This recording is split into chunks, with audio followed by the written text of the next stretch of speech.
गुरु भगवान की शुक्राने हैं, गुरु भगवान को नमन है। हम सबको समय का सदुपयोग करना आना चाहिए। हम सबको 24 घंटे का समय मिला है, न किसी को ज़्यादा न किसी को कम, पर हम देखें हर एक का जीवन अलग अलग है। तो आइए विचार करते हैं कि हमारे ये 24 घंटे कैसे परमात्मा में लग सकते हैं और कैसे हम एक उन्नत जीवन बना सकते हैं। अनमोल तेरा जीवन यूं ही गंवा रहा है, किशोर तेरी मंजिल किशोर जा रहा है। भगवान की इस सृष्टि में मनुष्य एक सबसे श्रेष्ठ प्राणी है। 84 लाख योनियां हैं, उसमें असंख्य जीव हैं, कितने तो जानवर योनि हैं, फिर कितने पेड़ पौधे हैं, ऐसे कितनी 84 लाख योनियां हैं। फिर कितने देवता हैं, राक्षस हैं, किन्नर पशु पक्षी राक्षस, कितने जीव हैं, पर किसी को भगवान की प्राप्ति का अधिकार नहीं, परमात्मा प्राप्ति का अधिकार किसी को नहीं। सिर्फ एक मनुष्य ऐसा है जिसको परमात्मा प्राप्ति का अधिकार है। वो भगवान को प्राप्त करके अपना जीवन सफल कर सकता है। तो भगवान ने पूरी सृष्टि को, ये जो पूरा सृष्टि बनाई है, ये तो मनुष्य के लिए बनाई और मनुष्य को अपने लिए बनाया। जैसे माता पिता होते हैं तो बच्चों को अपने लिए पैदा करते हैं कि भाई इनसे हमें सुख मिलेगा, ऐसे ही भगवान ने मनुष्य को इसलिए बनाया कि ये मुझसे प्रेम करेगा, मेरी तरफ चलेगा, उसको मोक्ष प्राप्त करने का, भगवान से प्रेम करने का ये मनुष्य जन्म खुला हुआ द्वार है। इसकी हम वैल्यू ही नहीं करते कि मनुष्य जीवन कितना भारी कीमती है, कितनी इसकी वैल्यू है मनुष्य जन्म की। तो अब इसमें सब मनुष्य जन्म हमारा सफल हो तो हम अपने समय का सदुपयोग करें, अपने समय का 1 मिनट भी वेस्ट ना करें, 1 मिनट भी। देखिए समय तो जा ही रहा है, आप उसको रख नहीं सकते, कुछ कर नहीं सकते। आप बात कर रहे हैं तो खर्च हो रहा है, आप काम कर रहे हैं तो खर्च हो रहा है, आप भजन कर रहे हैं तो खर्च हो रहा है, आप सो रहे हैं तो खर्च हो रहा है, समय तो खर्च हो ही रहा है, आप इसको रोक नहीं सकते। एक वजीर जो था वो अपनी अंतिम सांसें ले रहा था, तो राजा ने उससे पूछा कि तुमने पूरे जीवन मेरी बहुत सेवा करी, तुम उसके बदले में क्या लेना चाहते हो? तो वजीर सोचने लगा कि मैंने इस राजा को अपना पूरा जीवन दिया, अपने परिवार को दिया, उस राजा को दिया, पूरी प्रजा की सेवा करी, सब किया, पर भगवान का नाम तो लिया ही नहीं। तो वो राजा से कहता है आप मुझे 2 घड़ी दे दीजिए, एक घड़ी 20 मिनट की होती है, 40 मिनट दे दीजिए, 2 घड़ी। तो राजा कहता है 2 घड़ी तो बहुत दूर की बात है, मैं तो आपको 1 सेकंड भी नहीं दे सकता। तो वजीर सोचता है कि जिस राजा को मैंने पूरा जीवन दिया वो राजा मुझे आज 1 सेकंड नहीं दे सकता, और जिस परमात्मा ने मुझे हर श्वास दी, पूरा समय दिया, उसको मैं 1 सेकंड ना दे सका तो मेरा जीवन तो बेकार गया। ऐसे ही हमारा जीवन भी बेकार चला जाता है। तो सारे शुक्राने गुरु के हैं जो हमें समय का सदुपयोग करना सिखाते हैं। कहते हैं कि भाई हर मिनट का सदुपयोग करो। तो उस वजीर की तरह ही हमारा सारा समय निकलता जा रहा है और हम खाली हाथ रह जाते हैं, निकल जाता है सारा समय ऐसे ही, टाइम वेस्ट, खाने पीने भोगने में, पैसा कमाने में। जैसे उस दिन गुरु ने बताया कि अगर हम दुनिया को देखें तो एक बच्चा पैदा होता है, पैदा होते ही थोड़े दिन बाद बड़ा होता है, 1-2 साल का होता है, माता पिता A, B, C, D, का खा गा 1 2 3 लगा देते, माया शुरू हो गई। कोई नहीं कहता राम लिखना सीखो, कोई नहीं कहता राम का नाम लिख बोलो, कुछ नहीं, सीए सीखो। फिर स्कूल जाएगा, फिर पढ़ेगा, फिर उसको दोस्त मिलेंगे, फिर खिलौने, फिर पढ़ लिख कर नौकरी करेगा, बिजनेस करेगा, फिर शादी हो गई, फिर उसके बच्चे, फिर उनको सेटल करने में लग जाएगा और उसका जीवन यूं ही निकल गया। ये माया है। भगवान का नाम कब लिया, भगवान को कब याद किया, भगवान का शुक्राना कब करा, भजन कब किया, ध्यान ही नहीं है उधर। मनुष्य का गुरु के बिना उधर ध्यान ही नहीं है कि मुझे भजन भी करना है। तभी कहा किशोर तेरी मंजिल किशोर जा रहा है। अब हम देखिए, ज़्यादातर आदमी का लक्ष्य पैसा होता है ना। हर आदमी का लक्ष्य पैसा होता है, पैसा कमाना है, पैसा कमाना है। अच्छा, पैसा अगर कमाना है तो पैसा साथ जाएगा? पैसे से हमने बड़ा मकान खरीद लिया, बड़ी गाड़ी खरीद ली, बहुत सारे प्रॉपर्टी इकट्ठी कर ली, वो प्रॉपर्टी साथ जाएगी? तो असली धन वो है जो साथ जाए। साथ क्या जाएगा? भगवान का नाम जाएगा साथ, भजन जाएगा साथ, भगवत स्मृति जाएगी साथ, हमारे कर्म जाएंगे हमारे साथ, हमारा स्वभाव जाएगा हमारे साथ। वो हमने उसमें क्या किया?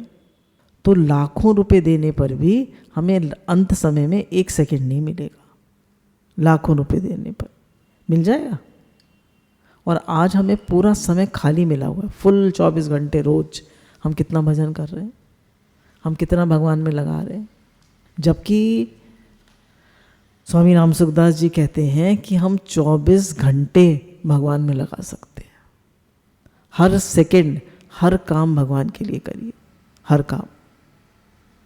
समय पाकर एक मनुष्य से कई मनुष्य बन सकते हैं, परिवार कुटुंब बड़ा हो सकता है, किंतु समस्त परिवार मिलकर भी मनुष्य की आयु नहीं बढ़ा सकता, है ना। कितने पोते पोती हो जाते हैं भगवान कृष्ण के, कितने लाखों वो हो गए। एक एक पत्नी से 10-10 बच्चे हुए, 16,108 पत्नियाँ थी। अब हिसाब लगा लीजिए, लाखों पोते पोती बच्चे हो गए। तो एक आदमी से कितना बड़ा परिवार हो जाता है। पर वो सारा परिवार मिलकर उसको अंतिम समय में 1 मिनट नहीं दे सकता। दे सकता है? अपना सारा समय लगाकर हम मान बढ़ाई कमा सकते हैं, पैदा पद प्रतिष्ठा कमा सकते हैं, जमीन जायदाद धन मकान सभी सामग्री एकत्रित कर सकते हैं। पर उन संपूर्ण सामग्रियों से भी आयु नहीं बढ़ सकती। हमें विचार करना चाहिए कि वो सारी सामग्री हमें आयु नहीं दे सकती। हमारे गुरु दादा भगवान कहते हैं कि ये कांच के गिलास को आप संभाल कर 100 साल एक अलमारी में बंद कर सकते हैं, वो टूटेगा नहीं। पर मनुष्य का समय तो खर्च हो रहा है। एक सांस आ रही है, जा रही है, उसको उस समय को खर्च होने से नहीं रोक सकते। एक सांस आई, एक सांस नहीं आई, बस इतना ही मनुष्य का खेल। खेल खत्म, पैसा हजम। तो उस कीमती श्वासों को हम क्या कर रहे हैं? तो time is money and more than money. उस टाइम को हम वापस नहीं लौटा सकते। जो समय चला गया वो चला गया, जो खर्च हो गया वो हो गया। अब आपने उसमें कितना भजन कर लिया, कितना भगवत स्मृति में लगा दिया, ये आपके ऊपर है। अतः हमारे लिए यही उचित है कि एक कंजूस आदमी की भांति उसकी कीमत समझकर अपने समय को ऊंचे से ऊंचे काम में लगाए। तो अब हमें क्या चाहिए कि every minute wasted without God realization is to be ashamed of. हर समय जो हमने भगवान को याद नहीं किया, भगवान को समर्पित नहीं करा। संत लोग तो बहुत आसान तरीके से बता रहे हैं, गुरु भी कितना आसान बता रहे हैं। कह रहे जो काम करो भगवान के लिए करो। भगवान ने अर्जुन से भी कहा, हे अर्जुन तू युद्ध भी कर और सब समय में मेरा स्मरण भी कर, मुझे याद रख। तो ये तो नहीं कह रहे कर्तव्य कर्म मत करो, कह रहे मुझे याद भी करो और कर्तव्य कर्म भी करो। मनुष्यों का इस तरफ ध्यान ही नहीं जाता कि हमारा कितना कीमती धन खर्च हो रहा है, जिसके बल पर हम जी रहे हैं। वो जीवन का आधार, असली पूंजी समय प्रतिक्षण जा रहा है। आप काम करें, बैठे रहें या भगवान में लगाएं, भगवान का नाम लें या सोशल मीडिया पे टाइम लगाएं, व्हाट्सएप देखें, कुछ भी करें, आपका समय तो जा ही रहा है, समय तो जा ही रहा है। दिवस गवाया खाए के, रैन गवाई सोए के, हीरा जैसा जन्म कौड़ी बदले जाए। तो दिन तो गवाया खा पी के, मौज करने में, मस्ती करने में, काम करने में, और रात गवाई सोए के। अब हीरा जन्म कौड़ी बदले जाए। फिर जब मनुष्य का शरीर छूटता है और वो सोल स्टेट में जाता है और देखता है, तो मास्टर्स उसने क्या किया, तो उसको कितना अफसोस होता है कि मैंने क्या किया। जिसके लिए मनुष्य जन्म मिला था वो तो मैंने किया ही नहीं। तो प्रथम श्रेणी का सबसे ऊंचा काम है पारमार्थिक पूंजी का संग्रह। एक तो हमें पारमार्थिक पूंजी इकट्ठी करनी है, मतलब भजन करना है, भजन करना है, अध्ययन करना है, मेडिटेट करना है, और इन सब में सबसे आसान है नाम जप। मेरा अनुभव है सबसे सरल है नाम जप। नाम जो है वो सबसे सरल है और हर समय आदमी याद रख सकता है। सोते उठते बैठते खाते पीते हर समय नाम ले सकता है और हर कर्म भगवान को अर्पण कर सकता है। तो हमने अपने जीवन की टॉप प्रायोरिटी किसको दी है, महत्व किसको दिया है? अगर मैं टॉप प्रायोरिटी अपने जीवन का महत्व, लक्ष्य भगवान को बनाया होगा तो याद रहेंगे। भगवान से हमने बार बार प्रार्थना करी होगी कि भगवान आप याद रहें, जीवन के अंत में आपका नाम जिह्वा पर आए, आप याद रहें। तो भगवान की कृपा होगी तो याद रहेंगे। उनकी कृपा के बिना तो कुछ नहीं होता। हम सोचे मैं याद कर लूँगा भगवान को, तो मैं नहीं कर सकता याद। उनकी कृपा से ही वो याद आ सकते। दूसरी श्रेणी का काम है जीविका के लिए धन कमाना। इसमें दूसरी श्रेणी का काम भी यदि भगवत अर्थ निष्काम भाव से किया जाए तो वह भी प्रथम श्रेणी का काम हो जाए। अब ये वाला जो काम है, जो हम पैसा कमा रहे हैं अपनी जीविका के लिए, इसको भी अगर हम कृष्ण अर्पण करके करें, भगवान के लिए करें, तो वो भी भजन बन सकता है ना। निष्काम भाव से करें और सब काम भगवान आपके लिए कर रहे हैं ऐसे भाव से करें तो वो भी भजन हो जाएगा। इसके लिए समय का विभाग कर लेना चाहिए, जैसे कि भगवान ने गीता में 6:18 में कहा है, युक्त आहार विहारस्य युक्त चेष्टस्य कर्मसु युक्त स्वप्न बोधस्य योगो भवति दुख। दुखों का नाश करने वाला योग तो यथा योग आहार विहार करने वाले का, कर्मों में यथा योग चेष्टा करने वाले का तथा यथा योग सोने और जागने वाले का सिद्ध होता है। अब इसमें 4 बातें हैं। पहले भगवान ने कहा युक्त आहार विहार से, मतलब भगवान ने 4 डिविजन्स करे हैं, हर एक को 6-6 घंटे दिए हैं। 6 4 24 घंटे। अब आहार विहार से क्या है कि हमारा खाना पीना, दवा दारू, एक्सरसाइज, प्राणायाम, वॉकिंग, इस सब को भगवान ने 6 घंटे दिए। फिर शरीर निर्वाह के लिए उचित चेष्टा।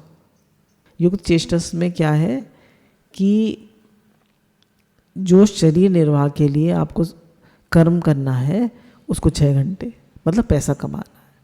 पैसा नहीं कमाएंगे, लेडीज़ को घर का काम करना है, खाना बनाना है, घर की रख रखाव करनी है, बच्चों का काम करना है, तो उनके उसके लिए 6 घंटे मिले। फिर युक्त स्वप्न बोधस्य, मतलब सोना, सोना मतलब शयन, शयन के लिए भगवान ने 6 घंटे दिए। और यथा योग जागना, बोधस्य, बोधस्य मतलब जागना। ये क्या है, जो इसमें भगवान के लिए जागना है 6 घंटे। इसमें हम भजन करें, सत्संग करें, सत्संग सुने, अध्ययन करें, इसके लिए 6 घंटे दिए। अब इसमें अगर हम देखें तो पहले 2 भाग जो हैं, पहला आहार विहार और सोना, इसमें तो टाइम खर्च हो रहा है, ठीक है, व्यय हो रहा है, व्यय खर्चा हो रहा है। और शरीर निर्वाह के लिए उचित चेष्टा और भगवत स्मरण के लिए में हमारा आमदनी हो रही है, मतलब आय हो रही है, आमदनी हो रही है, आय हो रही है। अब जो खर्चा हो रहा है सोने में और खाने पीने में, 6 हमें 12 घंटे मिले, तो 12 घंटे हमें खर्चा करने के लिए मिले हैं और 12 घंटे कमाने के लिए मिले हैं।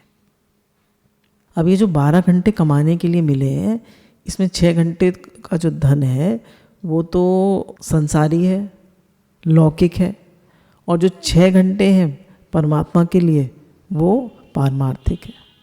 तो एक लौकिक धन है और एक पारमार्थिक धन है। अब हमें ये देखना है कि इस पारमार्थिक धन को हम कैसे बढ़ाएं, हमारी व्यय तो कम हो और आय ज़्यादा हो, हमें ये देखना है। अब देखिए, एक छोटी सी कहानी सुनते हैं समझने के लिए बात को, कि एक बार एक राजा था, तो काफ़ी बुज़ुर्ग हो गया था और उसका लड़का चाहता था कि मैं राजा बनूं, पर राजा जो था अपनी गद्दी नहीं छोड़ता था। राजा कंजूस भी बहुत था और उसकी एक पुत्री भी थी, वो वज़ीर के लड़के से प्रेम करती थी, पर राजा शादी नहीं करता था कि पैसा खर्च होगा। तो उस रात को सबने सोचा था, उनके मन में एक प्लान था। अब वहाँ पर एक उस दिन भजन संध्या होती है, तो ये भजन चलता है, बहुत गई थोड़ी रही थोड़ी भी अब जाए। तो राजा विचार करने लगता है कि मेरी इतनी आयु बीत गई, मैं बुढ़ा हो गया, अभी तक मैं गद्दी पकड़े बैठा हूँ, कब छोड़ूंगा, कब भजन करूँगा।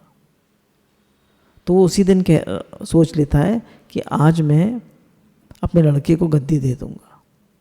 फिर लड़का सोचता है कि मेरे पिताजी इतने बुज़ुर्ग हो गए हैं, अब मैं क्यों उनकी हत्या करके गद्दी लूँ।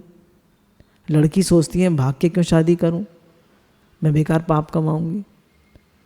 तो सबका मन बदल जाता है और सब चेंज हो जाते हैं। राजा भजन करने लगते हैं, गद्दी लड़के को दे देते हैं, लड़की की शादी वज़ीर के लड़के से कर देते हैं।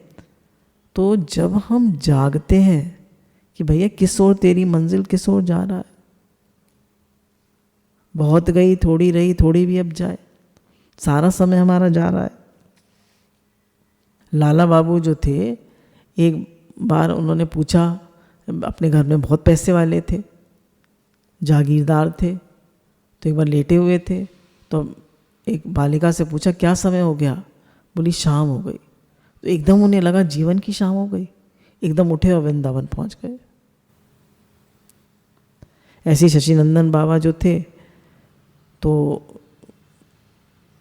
जब उन्हें लगता था कि भजन नहीं हो रहा, बहुत टाइम वेस्ट हो रहा है, तो कहते थे गैलो रे गैलो रे गैलो रे, मतलब गया रे गया रे गया रे, और बहुत रोते थे। जबकि ये लोग तो कितना भजन करते, फिर भी खूब रोते थे। ऐसे उनके गुरु थे रामदास, वो भी जब उन्हें ऐसा लगता था कि भजन नहीं हो रहा, कम हो रहा है, तो जो लोग ज़्यादा भजन करते हैं उन्हें लगता है कम हो रहा है, और जो लोग कम करते हैं उन्हें लगता है बहुत हो रहा है। अजीब विडंबना है। हमने तो बहुत कर लिया, हमने 16 माला कर ली, बस हो गया। अरे हर समय भगवान को याद करना है। भगवान ने मनुष्य को बनाया ही अपने लिए है। अब हम देखें कि जो हम आहार विहार में धन खर्च कर रहे हैं और शयन में समय खर्च कर रहे हैं, किंतु यही सब कार्य अगर हम निष्काम भाव से किए जाएं तो ये सर्वोत्तम अलौकिक लाभ प्रदान करेंगे। अब देखिए, हमने 6 घंटे में हमें संसार का काम करने के लिए मिले और 6 घंटे आहार विहार के लिए मिले और 6 घंटे संसार का काम 12 घंटे मिले। तो इन 12 घंटों को अगर हम भगवान में लगाएं कि भगवान आपके लिए सब काम कर रहे हैं और निष्काम भाव से करें, तो ये हमें हमारे लिए अलौकिक हो जाएगा, हमें अलौकिक लाभ प्रदान करेगा, भगवान में लग जाएगा। एक बार और ध्यान देने की है कि भजन भी यदि सकाम भाव से किया जाए तो वह समय भी लौकिक लाभ ही देने वाला होगा। निष्काम भाव से सांसारिक कार्य करने पे भी वह अलौकिक लाभ देने वाला होता है। अगर हम भजन भी इसलिए कर रहे हैं कि भाई हमारे आजकल आमदनी नहीं है, लॉकडाउन चल रहा है, पैसे की कमी हो रही है, बहुत घर में दिक्कत है, तो हम 16 माला इसलिए कर देते हैं कि भगवान भैया घर में पैसा आए, तो वो हमारा किस चले गया, लौकिक लाभ। पैसा तो आ जाएगा पर भगवान नहीं मिलेंगे, भगवान से प्रेम नहीं होगा। तो कह रहे हैं निष्काम भाव से अगर आप संसारिक कार्य भी करेंगे तो भगवान के लिए होगा, और भगवान का कार्य करेंगे संसारी भाव से तो वो हमारा संसार में ही लग जाएगा, लौकिक लाभ ही होगा। अब आहार विहार और शयन ये दोनों खर्च के काम हैं। इनमें भी आहार विहार में धन का खर्चा है और शयन में जीवन का। अतः मनुष्य को चाहिए कि रोज के जीवन का खर्च का समय द्रव्य में न लगा के उसे भगवत स्मृति और निष्काम भाव में लगा के उसे भी अलौकिक बना ले। इसलिए जितना संभव हो सके आहार विहार और शयन में से समय को निकालकर निष्काम भाव और भजन साधन में लगाए।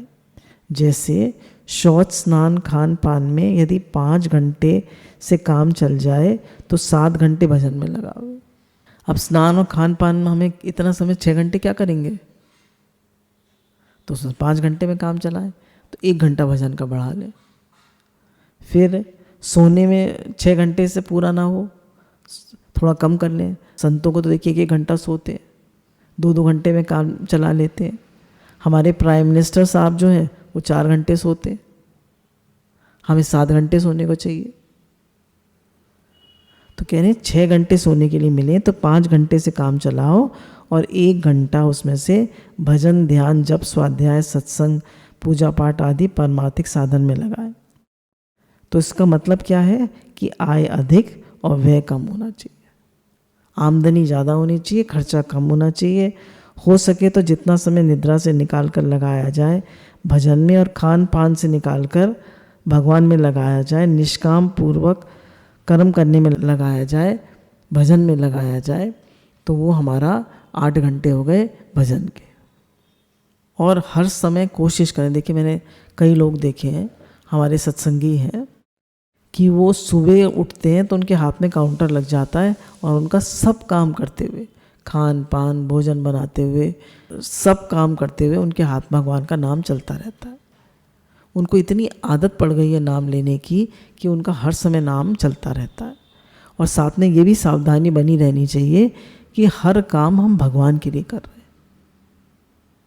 हर काम, खाना तो भगवान के लिए बना रहे हैं, नहा तो भगवान के लिए रहे हैं, शौच तो भगवान के लिए जा रहे हैं, प्रसाद पा रहे हैं तो भगवान के लिए, एक्सरसाइज कर रहे हैं तो भगवान के लिए, टहल रहे हैं तो भगवान के लिए। खाली यही नहीं कि पूजा पाठ और सत्संग और भजन ये भगवान के लिए कर रहे हैं, हर काम भगवान के लिए कर रहे हैं, तो हर काम आपका भजन हो जाएगा।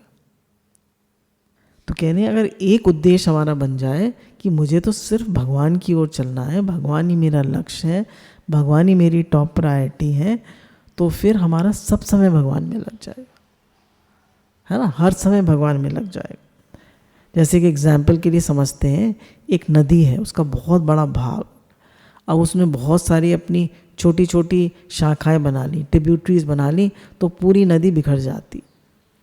पर एक पतली नदी है और वो सीधे जाती है समुद्र तक, और उसमें जब वो चलती है अपने लक्ष्य समुद्र तक, तो बहुत सी छोटी छोटी धाराएं उसमें मिल जाती हैं, नहरें मिल जाती हैं और वो समुद्र तक पहुंच जाती है। ऐसे ही कह रहे हैं अगर अनेक उद्देश्य रखेंगे तो एक लक्ष्य न होने पर बहुत परिश्रम करने पर भी कोई लाभ नहीं होगा। जैसे हमने थोड़े थोड़े 10-10 फीट के कई गड्ढे खोद लिए, ठीक है, 10 गड्ढे खोद दिए, तो हमने कितना खोदा, 100 फीट, पानी निकलेगा। पर हमने एक ही जगह 100 फीट खोदा, पानी निकल आएगा, निकल आएगा। तो एक भगवान के लिए ही परिश्रम करना है, जो भी कार्य कर रहे हैं भगवान के लिए करना है, भजन हर समय होता रहे, भगवान का नाम हर समय चलता रहे। और अगर हमारा लक्ष्य जो है वो साधारण है, तो साधारण भी है पर सब काम भगवान के लिए कर रहे हैं, तो भगवत प्राप्ति हो जाएगी। अब कह रहे हैं जिसका लक्ष्य ध्रुव की तरह अटल है वह सिद्धि प्राप्त कर सकता है, उसके मार्ग में कोई बाधा आ ही नहीं सकती, और जो भी आएगी वह सहायक बन जाएगी। अब एक बात और समझने की है कि संसार के मनुष्यों को 3 भागों में बांटा जा सकता है, द्वेषी, प्रेमी और उदासी। जैसे हम ध्रुव जी के एग्जाम्पल से समझते हैं कि उनकी जो विमाता थी सुरुचि, वो तो द्वेषी थी कि तू क्यों बैठ गया पिता की गोद में, मेरा बेटा बैठेगा, उत्तम बैठेगा, और उसको धक्का दे दिया। तो रोने लगे। तो कहा कि अगर तुझे पिता की गोदी में बैठना है तो पहले मेरी कोख से जन्म ले, तब बैठेगा, और इसके लिए तू जाके भजन कर भगवान का जंगल में। उनकी माँ जो थी सुनीति, वो प्रेमी थी। उन्होंने ये नहीं कहा कि तुम्हारी विमाता ने गलत कहा, वो ऐसी हैं वो ऐसी हैं, द्वेष नहीं पक्का कराया बेटे को। उन्होंने क्या कहा? उन्होंने कहा हाँ बेटा तुम भजन करो जाके। अकेली रहती थी, उनके पति भी उनका साथ नहीं देते थे, और बेटा भी 5 साल का ही था, फिर भी उसको उन्होंने कहा हाँ बेटा तुम जाओ भजन करो भगवान का। फिर नारद जी मिले। नारद जी उदासीन है, न्यूट्रल है, ना वो द्वेषी है ना प्रेमी है, पर उन्होंने भी देखा कि इसका लक्ष्य इतना दृढ़ है, अटल निश्चय है इसका। तो पहले तो उन्होंने उसको डगमगाया कि छोटे बच्चे का क्या मान अपमान, पर उसने कहा अगर आपको मेरी हेल्प करनी है तो करिए, नहीं तो मुझे मेरे निश्चय से मत डिगाइए। और तब उन्होंने उनको मंत्र दिया, ओम नमो भगवते वासुदेवाय, और इसी मंत्र से ध्रुव जी को अटल सिद्धि मिली, परम पद की प्राप्ति हुई और भगवान ने दर्शन दिए। तो इससे ये समझ में आता है कि जिसको भक्ति करनी है उसके लिए कोई बाधक नहीं है। द्वेषी, प्रेमी या उदासीन सभी विभिन्न प्रकार से उसके सहायक ही बन जाते। अब हम देखें हमारे जीवन में भी ऐसे ही लोग आते हैं। द्वेषी आता है तो हम द्वेष करने में लग जाते हैं, प्रेमी आता है तो प्रेम करने में लग जाते हैं, उदासीन होता है कहते हैं ये तो बेकार है। पर सब आपके सहायक हो सकते हैं, किसी से राग द्वेष मत करिए। राग द्वेष जो है वो हमारे समय को खा जाता है।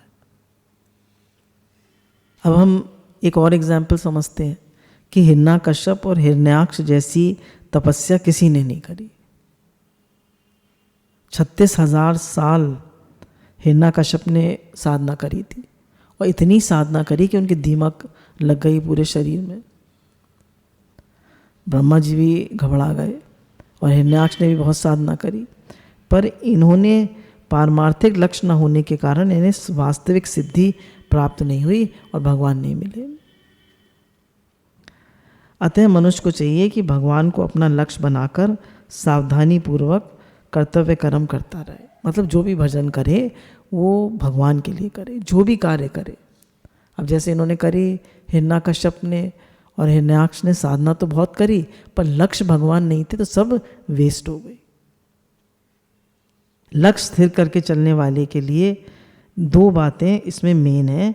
जैसे भगवान ने गीता में कहा है कि पहली बात क्या है कि भगवान के स्वरूप को समझना चाहिए। जैसे भगवान ने गीता में कहा है, यम लद्वा चापरम लाभम मन्यते नादिकम तथा यस माने स्थितो न दुखेन गुरुणापि विचाल्यते। परमात्मा की प्राप्ति रूप जिस लाभ को प्राप्त होकर उससे अधिक दूसरा कुछ भी लाभ नहीं मानता, और परमात्मा प्राप्ति रूप जिस अवस्था में स्थित योगी भारी से भारी दुख आने पर भी चलायमान नहीं होता। अब इसमें खास बात क्या है कि वो भगवान की प्राप्ति को सबसे बड़ा लाभ मानता है। अब हमको सबसे बड़ा लाभ क्या मिलता है? करोड़ों रुपए मिल जाए, मेरा नाम हो जाए, तो बोले उसको लाभ नहीं मानता।